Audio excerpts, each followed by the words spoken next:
Hello friends, આજે આપણે બનાવીશું મગની દાળની કચોરી. આ કચોરી એકદમ ટેસ્ટી અને લસણ ડુંગળી ના વાપરી હોય તો એટલા માટે એને આપણે જૈન કચોરી પણ કહી શકીએ છીએ. આ સ્વાદિષ્ટ કચોરી ફરસાણની દુકાને મળે તેવી ક્રિસ્પી અને ફૂલફૂલી કચોરી બનાવીશું. તો અહીંયા મેં 1 કપ મગની દાળ લીધી છે. તેને સારી રીતે પાણીથી ધોઈ દીધી છે.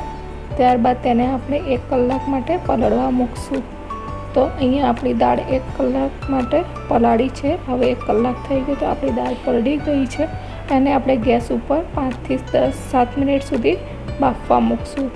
તો દાળ બફાય ત્યાં સુધીમાં આપણે એનો ખસ્તા માટેનો લોટ બાંધી લઈશું.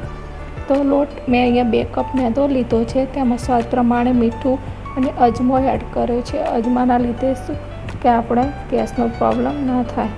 તો અને આમાં મેં 3 મોટી ચમચી ઘી લીધું છે. આપણી કચોરીને ખસ્તા બનાવવા માટે ઘીનું મૂન સરખું રાખવાનું કે જેના લીધે આપણી કચોરી એકદમ ખસ્તા બને અને ફૂલી બને.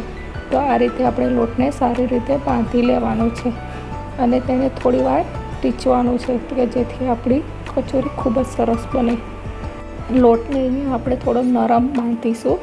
તો અહીંયા લોટને 10 થી 15 મિનિટ રેસ્ટ આપીશું. તો અહીંયા આપણી દાળ ચડી ગઈ છે. તો એને આપણે પાણી નિતારી લઈશું અને સાઈડમાં મૂકશું. હવે આપણે કચોરી માટેની ચટણી બનાવીશું. તો અહીંયા મેં 1 કપ ગોળ લીધો છે. ગોળની અંદર 1 કપ પાણી એડ કરીને ગરમ કરવા મૂક્યો છે.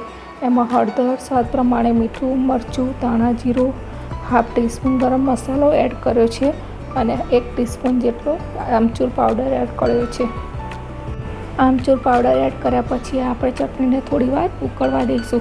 અહીંયા ચટણીમાં હું 1 ચમચી કોર્નફ્લોર લઉં છું. એને 2 ચમચી પાણી એડ કરી સારી રીતે મિક્સ કરી અને ચટણીમાં એડ કરીશું કે જેના લીધે આપણી ચટણીનું થોડી ઘટ થાય. તો થોડી વાર ઉકળવા દઈશું. હવે આપણે આ ચટણીનો વઘાર કરીશું. તો મેં 1 ચમચી તેલ લીધું છે. તેમાં જીરું અને વરિયાળીનો વઘાર કરીશું. તો તમે જોઈ શકો છો કે બહાર ફરસાણવાળા જે આપણને કચોરી સાથે ચટણી આપતા હોય છે એવી આપણી ચટણી રેડી છે. તો હવે આપણે દાળમાંથી પાણી પણ નીતરી ગયું છે. તો હવે આપણે મગની દાળનો મસાલો કરીશું. તો અહીંયા કચોરીનો મસાલો બનાવવા માટે મેં 1 ખાયણીમાં જીરું, આખા ધાણા 1 ચમચી અને 1 ચમચી વરિયાળી લીધી છે. એને સારી રીતે અધકચરી ટીચી લેવાની છે અને આદુ મરચાંને પણ ટીચી લેવાના છે. તો આદુ મરચાંની પેસ્ટ પણ બની ગઈ. હવે 1 કડાઈમાં પેનમાં તેલ લઈશું. 1 ચમચી જેટલું તેલ લીધું છે. તેમાં જીરું, હિંગ અને જે આપણે મસાલો તૈયાર કર્યો હતો એ મસાલો એડ કરીને થોડીવાર માટે એને શેકવા દઈશું. ત્યારબાદ એમાં 1 ચમચી જેટલી આદુ મરચાંની પેસ્ટ એડ કરીશું અને આદુ મરચાંની કચાશ દૂર થાય ત્યાં સુધી આપણે એને શેકીશું. ત્યારબાદ આપણે જે દાળને નીતરવા મૂકી હતી એ એડ કરીશું. તો દાળને અંદર એડ કરી લીધી. હવે આપણે એમાં મસાલા કરીશું. તો સ્વાદ પ્રમાણે મીઠું, ½ ટીસ્પૂન હળદર, 1 ચમચી ધાણા જીરું પાવડર, 1 ચમચી કાશ્મીરી લાલ મરચું, 1 ચમચી આમચૂર પાવડર, ½ ટીસ્પૂન ગરમ મસાલો અને 1 ટીસ્પૂન જેટલી ખાંડ એડ કરું છું. તો આને મસાલાને સારી રીતે મિક્સ કરી લેવાનું છે અને 5-6 મિનિટ સુધી હલાવવાનું છે. તો તમે જોઈ શકો છો કે આપણી દાળ છૂટી છે. તો હવે એનું બાઇન્ડિંગ કરવા માટે હું થોડુંક ચણાનો લોટ એડ કરીશ. તો લગભગ 2 ચમચી જેટલો આપણે ચણાનો લોટ એડ કર્યો છે અને થોડી વાર માટે એને ચલાવતા રહીશું. આ રીતે તમે મેસરની મદદથી મેશ પણ કરી શકો છો દાળ.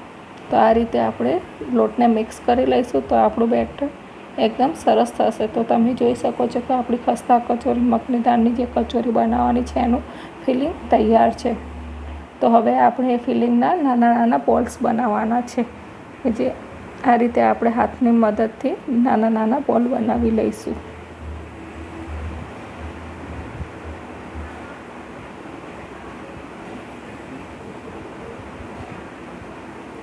હવે આપણે જે લોટ બાંધ્યો હતો એમાંથી નાના લુવા બનાવવાના છે. તો લગભગ રોટલીની સાઈઝના લુવા લઈશું. એ લુવાને આપણે સારી રીતે આ રીતે હાથની મદદથી એક વાટકી જેવો શેપ આપવાનો છે. અંગૂઠાની મદદથી ને આંગળીની મદદથી વાટકી જેવો શેપ આપીને અંદર જે કચોરીનો માવો બનાવ્યો છે એને ફિલ કરવાનો છે અને આ રીતે આપણે કચોરીને બંધ કરી દઈશું. અને આપણી હથેળીની જે તાળની ભાગ હોય એ ભાગથી આપણે એને પ્રેસ કરતા જઈશું કે જેથી આપણી કચોરી ચારે બાજુ સરખી થાય. તો તમે જોઈ શકો છો કે આપણી કચોરી તૈયાર થઈ ગઈ છે. તો હવે આપણે આ રીતે બધી જ કચોરીના ફિલિંગ કરીને બનાવી લઈશું. તો આ રીતે આપણે હાથની મદદથી બધી કચોરીઓ કરી લેવાની છે. અને તમને ક્યાંય તિરાડ જેવું લાગે તો એને સારી રીતે બંધ કરી લેવાનું છે, નહીંતર તેલમાં તે માવો છૂટો પડી જશે. તો આ રીતે આપણે બધી જ કચોરીઓ બનાવી લીધી છે. તો અહીંયા હવે તેલ ગરમ કરવા મૂક્યું છે. અહીંયા તેલ એકદમ ગરમ નથી લેવાનું, થોડું ગરમ થાય એટલે એમાં કચોરી એડ કરીશું અને ધીમા તાપે સ્લો ફ્લેમે આપણે કચોરીને તળવાની છે.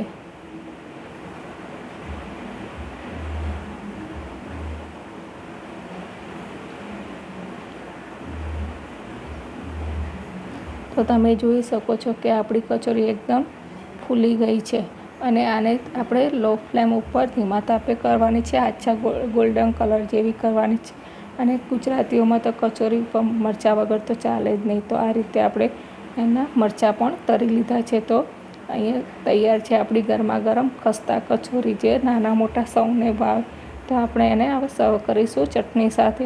તો તમને મારો આ વિડીયો ગમે તો લાઈક, શેર અને સબસ્ક્રાઈબ જરૂર કરજો. બાય. તમે આ રેસીપી જરૂર ટ્રાય કરજો.